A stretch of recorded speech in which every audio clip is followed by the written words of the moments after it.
El presidente Obama quisiera decir que debería saber mejor, pero él sabe mejor. Él sabe que Birmania parte de un modelo autoritario muy diferente a lo que es una dictadura totalitaria. Él, en esa misma entrevista que Nancy mencionó, él dice, bueno, Cuba quiere ir hacia lo que hay en China y Vietnam. Y no es que él le molesta eso, porque si recordamos en el discurso de hace un año, cuando lo pronunció, él dijo categóricamente que si tenemos relaciones con Vietnam, ¿por qué no con Cuba? Entonces, en otras palabras, lo que hay en Vietnam es aceptable moral y éticamente. Entonces, pues, no se puede esperar otra cosa. Él, no es que él esté confundido, no. Él sabe lo que está haciendo. De eso, que no quepa duda. Él tiene su intención con la complicidad incestuosa del New York Times y de la izquierda radical de salvar la dictadura castrocomunista. De eso no hay equivocación. Otto Ray. Subo al poder.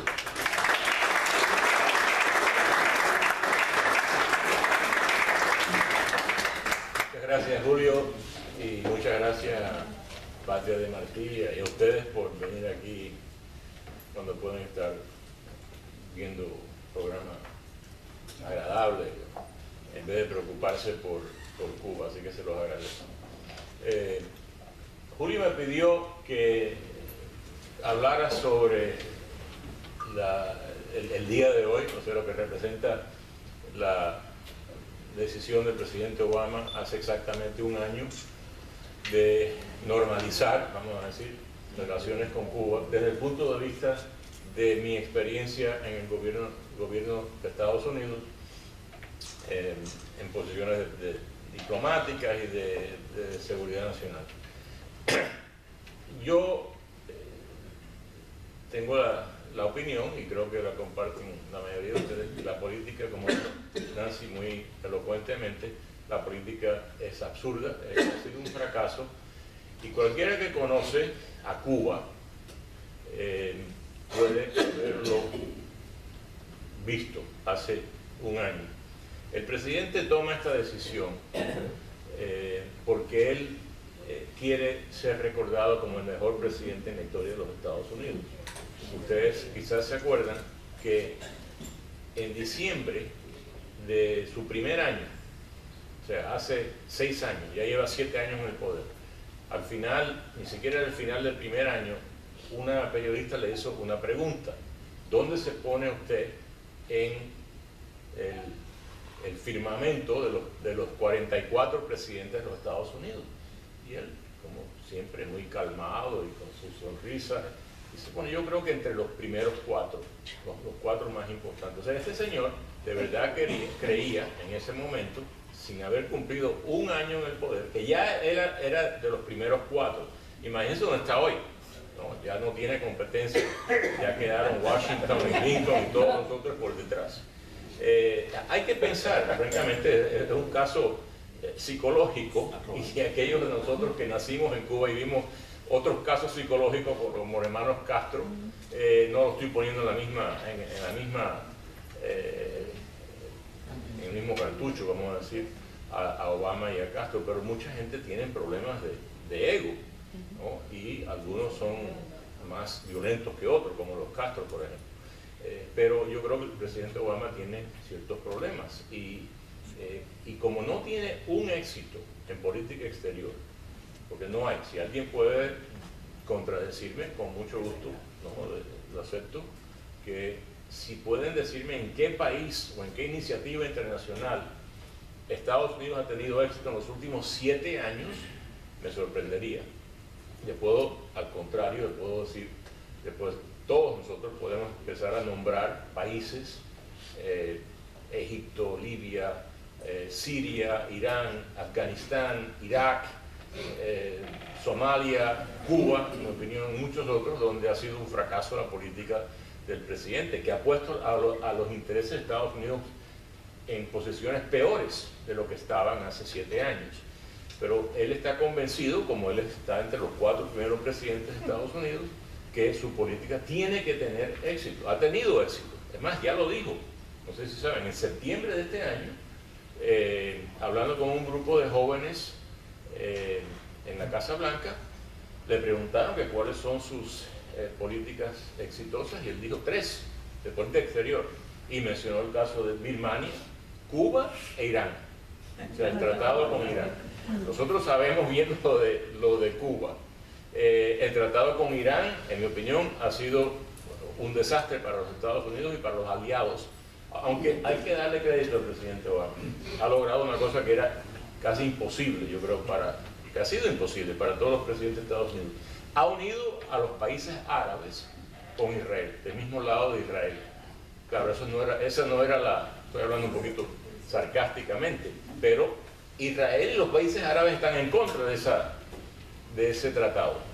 En ese sentido, Obama ha tenido éxito, pero no el que él pensaba. En el caso de Cuba, ¿por qué no ha funcionado esta iniciativa? Porque él no se basó en la historia, las premisas, y no tengo tiempo, por ejemplo, les aconsejo, si no lo han hecho, que vayan a whitehouse.gov y vean el discurso que dio él hace exactamente 365 días, donde él explica cuáles son las razones por las cuales él abre estas relaciones diplomáticas con Cuba. Y todo es es como el slogan de la campaña del 2008, Hope and Change. O sea, todo es esperanza, ¿no? Él piensa que el cambio lo va a traer la esperanza. Y la esperanza de él era que esta apertura, porque él es el que abre la puerta, va a crear nuevas oportunidades para los cubanos, va a lograr lo que todos los otros presidentes no han logrado. Ahora, tienen ciertas, cuando digo tiene, digo el presidente y aquellos que están de acuerdo con él, tienen argumentos que suenan muy bien. Por ejemplo, en la política de Estados Unidos no ha funcionado en 55 años.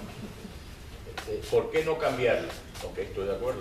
Si algo no ha funcionado en 55 años, se debe de cambiar. Pero no cambiar hacia una dirección equivocada, que fue lo que hizo él.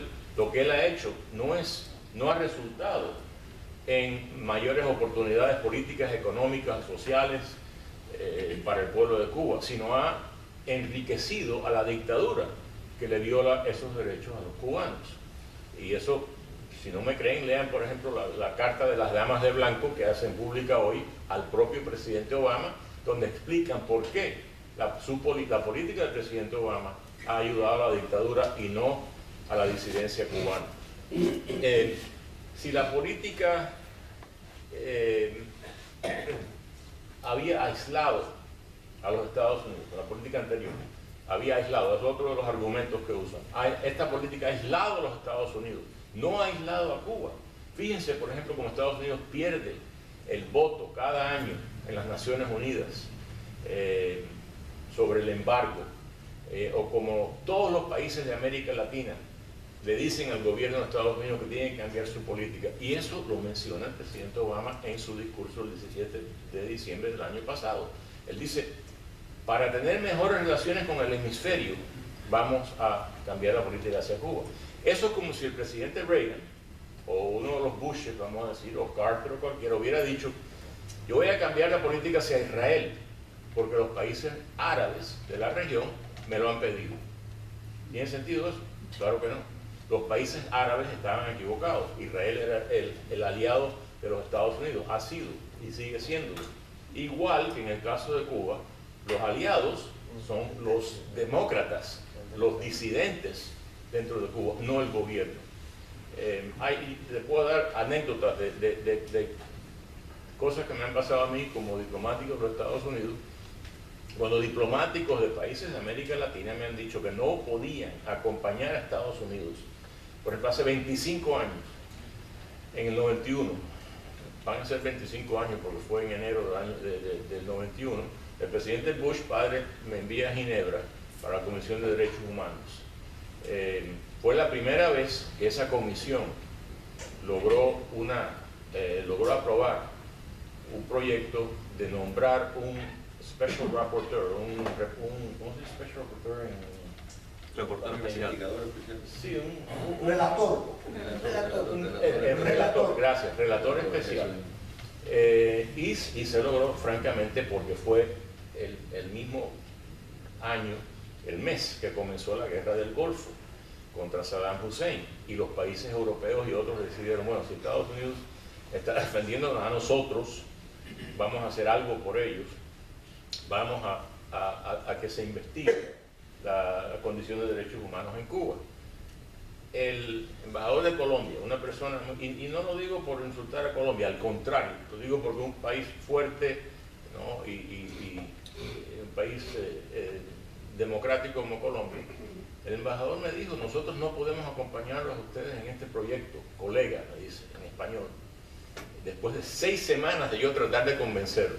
Dice, porque tú tienes que saber lo que ha hecho Fidel Castro en mi país. Ha matado, ha secuestrado, ha ayudado y ayuda a las guerrillas, etcétera, etcétera. Entonces le dije, yo me quedé francamente un poco sorprendido. Le digo, pero eso es como que ustedes se están rindiendo ante la amenaza de Fidel Castro. Bueno, así lo puedes ver tú, nosotros lo vemos de otra manera. O sea, la mayoría de los países de esta región han estado asustados, y con buena razón. Fidel Castro ha admitido públicamente que él ha apoyado lo que él llama las guerras de liberación nacional en todos los países, dice Fidel Castro, menos México.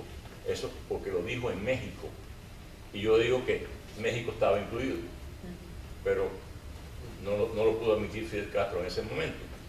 O sea, si el presidente Obama cambia la política porque quiere complacer a los países de la región, estaba equivocado. ¿Qué más? El cambio de la política, van a decir, ya resultó. Fíjense que del momento que se cambia la política, hace un año, Cuba suelta a Alan Gross, a un ciudadano americano que había sido arrestado, y a un espía cubano, que dicen que había estado en la cárcel 20 años, y a cambio de, por supuesto, sabemos, de 3 espías que estaban en cárcel de Estados Unidos. El señor Gross, en mi opinión, estaba todavía en las cárceles de Fidel Castro y de Raúl Castro, estaba cumpliendo 5 años de cárcel, en mi opinión, porque la administración Obama no levantó un dedo para sacarlo. Les voy a dar, ustedes saben muy bien que el gobierno de Cuba no responde a las bondades. Es un gobierno regido por personas que llegaron al poder por la fuerza y se mantienen por la fuerza. Es el único idioma que ellos entienden. Un caso que nuevamente me ocurrió a mí. Cuando yo era subsecretario de Estado para América Latina, me entero, me cuenta uno de las personas que trabajaba para mí, que el gobierno de Cuba no le había dado todavía la visa de entrada a la persona que habíamos designado como el jefe de la misión diplomática de Cuba, lo que llaman USENT, SINA, en La Habana. Jim Kaysen, que es ahora el alcalde de Coral Gables, lo habíamos nombrado. Yo pensaba que ya se había ido. Digo, pero ¿cómo que no le han dado la visa? Porque me mencionaron, Jim está aquí y se quiere hablar contigo. ¿Cómo que está aquí? Si yo le dije adiós, ¿no? El farewell a Jim hace 2 meses. Dice, no, porque es que Cuba no le ha dado el visto bueno, el aviso. Digo yo, ¿y dónde está el jefe de la misión diplomática de Cuba? Se llamaba Dagoberto, no me acuerdo el apellido de Dagoberto. Me dicen, bueno, Dagoberto, era agosto, me acuerdo, del 2002. Dagoberto está en Cuba, de vacaciones. Digo, bueno, tú llamas ahora mismo al encargado de negocios de la sección de intereses de Cuba y tú le dices que le diga a Dagoberto que no empaque sus maletas porque se queda en Cuba hasta que Jim Kaysen esté en La Habana. A las 48 horas Jim Kaysen tenía su visa. Eso podía haberlo hecho la administración Obama, pero con mucha más presión para sacar a Alan Gross de la cárcel en mucho menos de 5 años. No lo hicieron. Y eso del canje, ni siquiera voy a entrar en el canje de 3 espías, uno de los cuales estaba convicto de accessory to murder, ¿no? de ser accesorio a asesinato, como ustedes saben muy bien, el señor Hernández, por las Cortes Federales de Estados Unidos. Eso fue un gran error de la administración Obama. Lo que le llamábamos en la Guerra Fría moral equivalence, o sea, equivalencia moral. Es como muchos de la izquierda en este país que decían, no, que la CIA es igual que la KGB, por ejemplo. Esa es la equivalencia moral. Pensar que nuestras instituciones... Y es otra cosa, otro error de esta política, que el presidente Obama, ahora no sé por qué, le ha dado por hacerse amigo de Raúl Castro y ha reducido, en mi opinión, la imagen, el prestigio del presidente de esta democracia al nivel de un dictador militar. El único dictador militar que queda en este hemisferio. Ha habido mucho éxito, francamente, en la democratización de esta región. Y los ejemplos de Argentina y Venezuela de las últimas semanas lo demuestran, a pesar de que esos países, bueno, en el caso de Argentina, autoritario pero democrático, en el caso de Venezuela, muy autoritario y antidemocrático, pero en los dos casos, porque las instituciones habían sobrevivido, ahora existe esperanza que esos países recuperen una verdadera democracia. En Cuba, por supuesto, no, porque es una dictadura totalitaria, donde el gobierno controla la totalidad de las instituciones, civiles y militares y policíacas, etc. ¿Cómo es posible que el presidente de los Estados Unidos trate a ese señor que está a cargo de ese gobierno como un igual? Si ustedes se fijan, en cada parte de prensa de Estados Unidos y Cuba, existe la descripción de las conversaciones que han tomado lugar en los últimos 12 meses de mucho respeto mutuo, respeto. ¿Por qué? Porque ellos saben que son gángsters y los gángsters no se merecen respeto y quieren enseñarle al mundo que Estados Unidos los respeta a ellos como si fueran personas decentes. Otra cosa, y tú me avisas cuando se me... porque yo voy a seguir hablando hasta que oiga la campanita. Otra excusa que usan es que como pretexto de que Obama tenía razón, dicen, bueno, el presidente Reagan negoció con los soviéticos, ¿por qué no lo puede hacer Obama? Bueno, yo trabajé los 8 años de la administración Reagan y Reagan se rehusó a sentarse con todos los soviéticos hasta que llegó Gorbachev, con Brezhnev, Andropov y Chernenko. ¿Por qué? Porque no estaba listo, Reagan no estaba listo para sentarse con Gorbachev.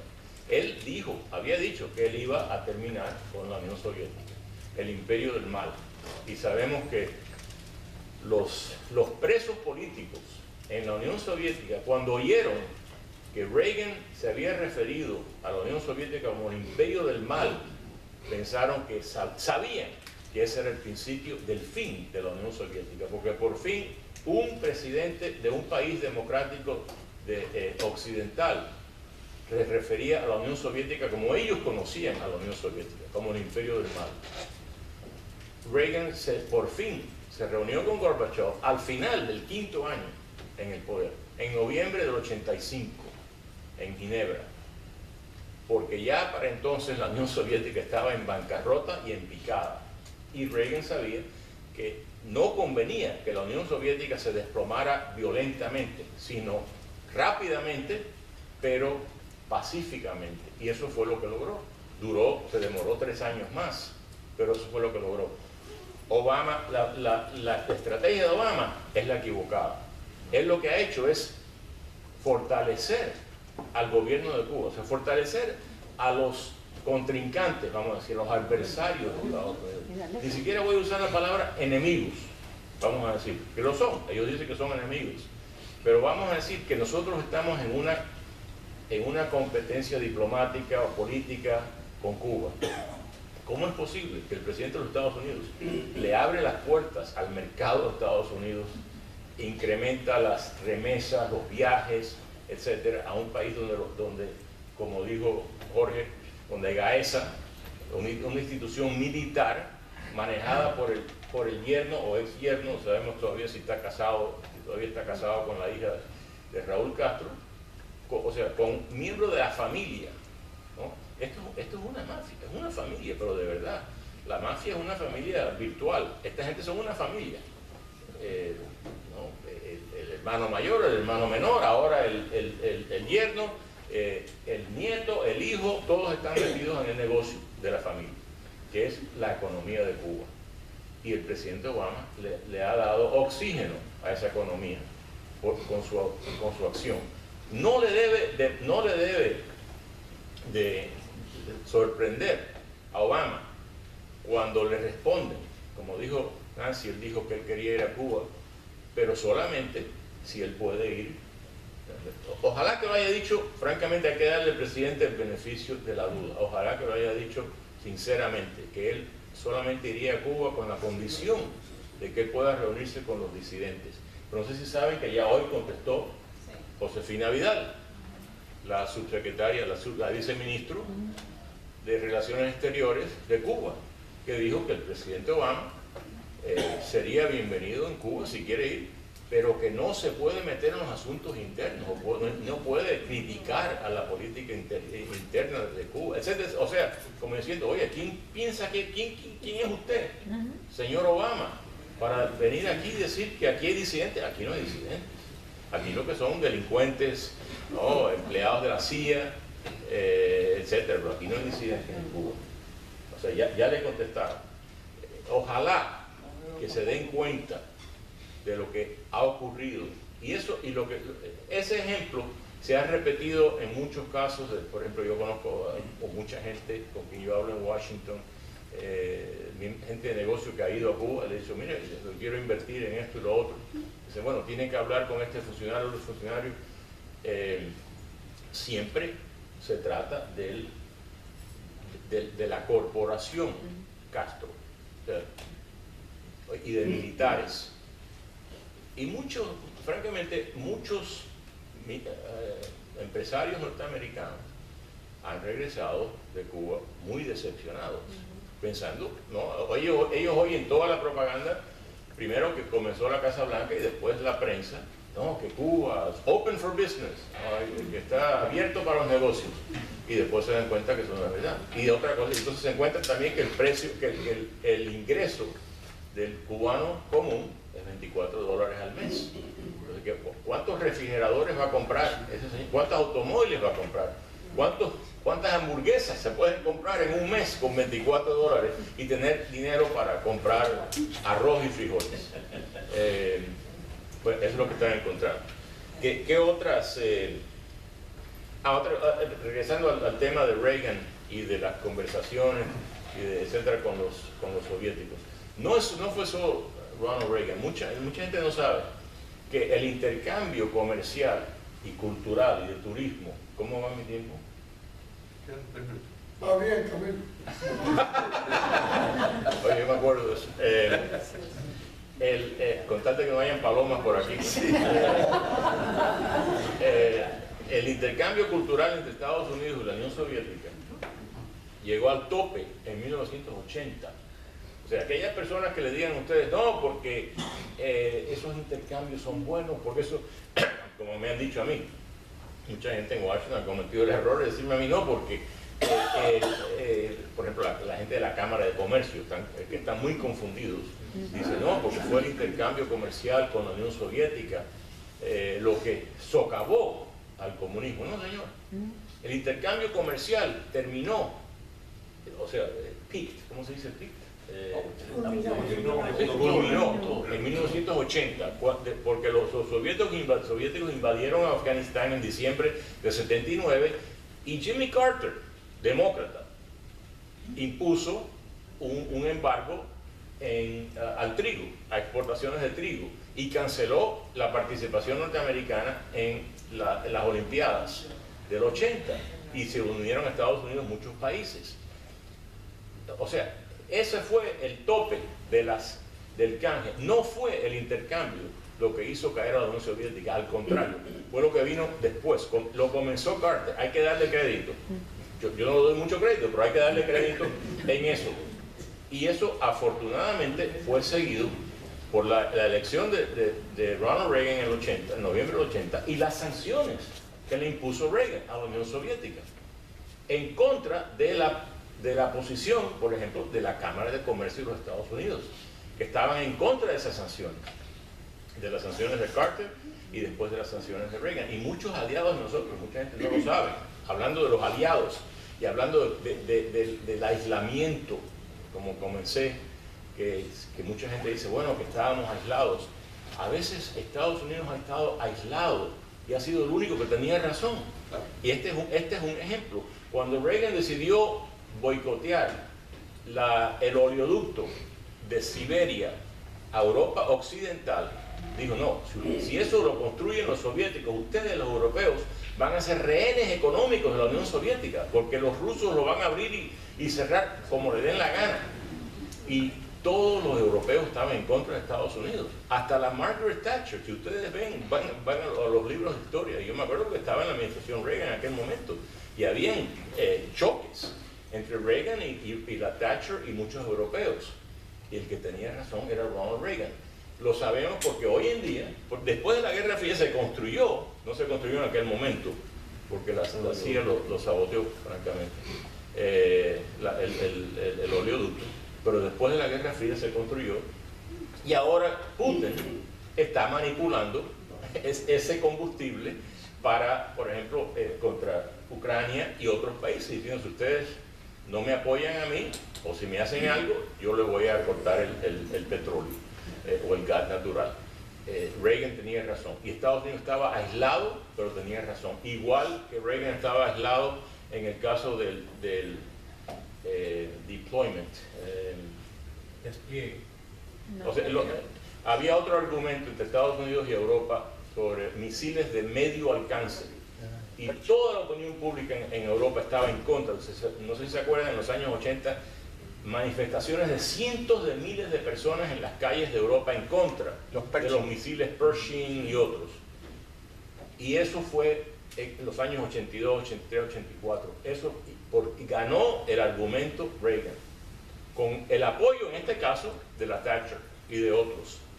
Se pusieron los misiles ahí. Eso contribuyó al colapso de la Unión Soviética, igual que, y lo que fue el final fue el Strategic Defense Initiative, ¿no? Del famoso Star Wars que decían. Sí. Y la Unión Soviética se dio cuenta que no podía competir con Estados Unidos. Estados Unidos estaba aislado, pero tenía razón. Y eso fue lo que causó el desplome de la Unión Soviética, no el intercambio comercial o cultural. Eso es lo que no entienden el señor Obama ni el señor Kerry, que estaba en contra, y ya él estaba en el Congreso en los años 80 y estaba muy equivocado, al igual que está equivocado en este momento, en el caso de Cuba, el pobre que se mete en problemas, ahora está en problemas hasta con la Casa Blanca por lo que dijo hace 2 días en Moscú, que Estados Unidos no necesariamente quiere sacar a Assad del poder en Siria. Assad, otro amiguito de los Castro, por supuesto. Bueno, yo creo que he hablado bastante y tú me dijiste que iban a haber preguntas y respuestas, así que vamos a las preguntas y respuestas.